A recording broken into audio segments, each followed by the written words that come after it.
This is the site of Old St. Thomas, Nevada.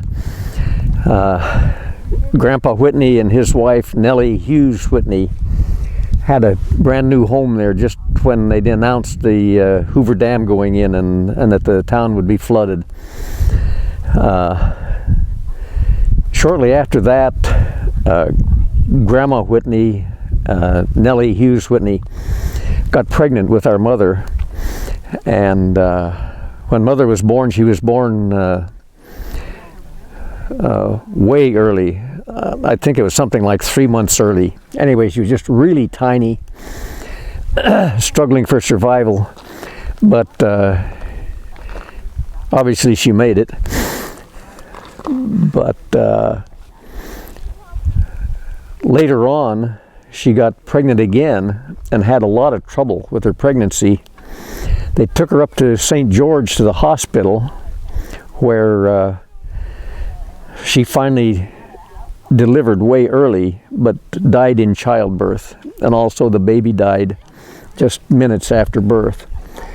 So that kind of sent Grandpa over the edge, and he just pretty much gave up on life for a while and abandoned my mother. And she was actually raised by her grandmother, Lavina Cephas Whitney, in St. George.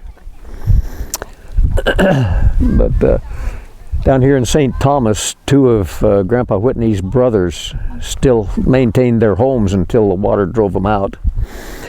And I remember coming back here one year when I was probably 3 years old or so, maybe 4, and visiting relatives down here in St. Thomas when there was still a city before the lake came up and covered it with water. The buildings, I was too young to remember much about it, except that the homes seemed really nice compared to the ones we had in Goodsprings. Goodsprings being a mining camp and St. Thomas being a real city. The home that I can remember visiting was very nice, large, spacious rooms, and well-built 2-story home. And I think that was pretty typical of St. Thomas.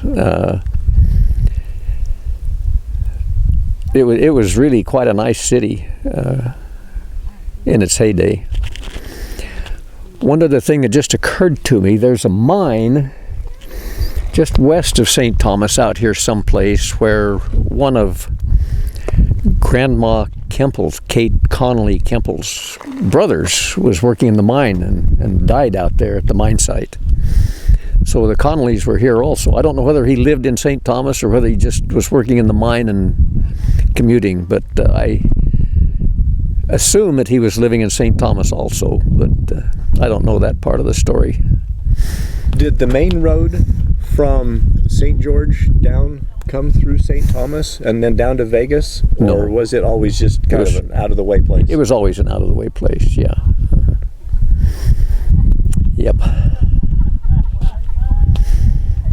It was actually settled by members of the LDS Church.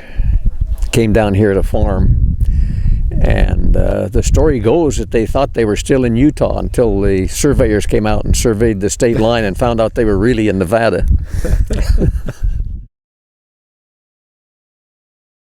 That she spelled really good until she took a course in shorthand, where everything is done by symbols and phonics, and then she completely lost her ability to spell. And so when she wrote her life story, it is absolutely atrocious. Unless you're familiar with the people and the places that she's writing about, you'd never guess what it really said. So what I did, I took a copy of that old life story that she wrote, and wherever there was places that were just so out that you couldn't understand what it was, I put in parentheses what she really was saying, because I was familiar with the people that she was talking about and the places she was going to. I definitely have not seen that one. That would be worth getting a copy of. I sent you guys one of her children wrote a life story, and in it he makes a comment in just one line comment that he can remember a girl named Mabel living with the family, which would have been our mom. Yep. Growing up with the family at St. George. Yep. Wow. And who is this again? That's who's what? Who wrote this? Oh, one of Grandma Levina Cephas Whitney's children. Do you remember which one? I don't remember which one. I don't even remember where I saw the story now, but I saw it someplace. I was reading his life story, and I remember as he was growing up, he mentioned that there was a girl named Mabel that was living with him.